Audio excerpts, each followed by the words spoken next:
During our recent video visits, we've looked at the characters at the manger through the eyes of our foundress, St. John Jugan.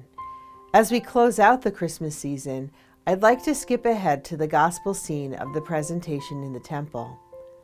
Following the dictates of the law, Mary and Joseph bring their firstborn son to the temple to consecrate him to the Lord, and they encounter the elderly prophets, Simeon and Anna.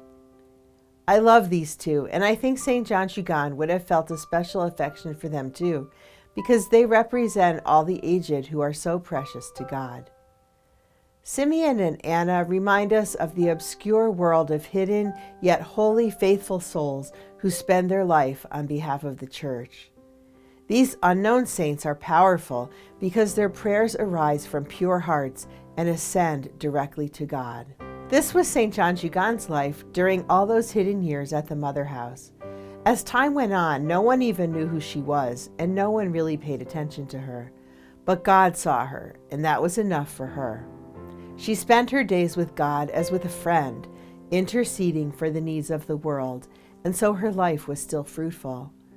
I'm sure that St. John Jugan identified with Mary in the temple. Simeon told Mary that a sword would pierce her heart, and that many hearts would be laid bare because of her son. This was a foreshadowing of the suffering she would experience as the mother and disciple of the Lord. In her own way, St. John Jugan's heart was also pierced as she endured the suffering of being separated from her dear old people, and as she was increasingly buried in obscurity at the Mother House.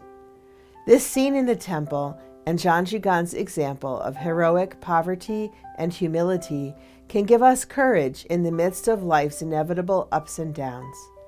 As we set off down the road of this new year, I'd like to make two suggestions based on the presentation in the temple.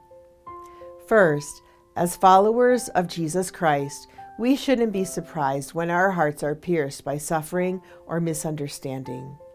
But Jesus, Mary, and Joseph, and St. John Jugan too, will always be there to support us if we turn to them. And my second suggestion is that we make a resolution to reach out to our elders this year. They have invaluable wisdom and experience to share with us.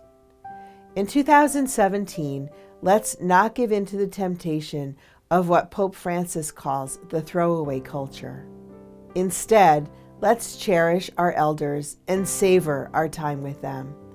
None of us knows how many days we have on this earth or how long our elderly loved ones will be among us. And so, as this new year begins, my suggestion is carpe diem.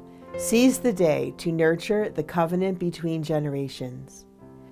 We Little Sisters of the Poor wish you a happy and blessed New Year 2017 with Jesus, Mary, Joseph, and St. John Jugan, and the precious elders in your life.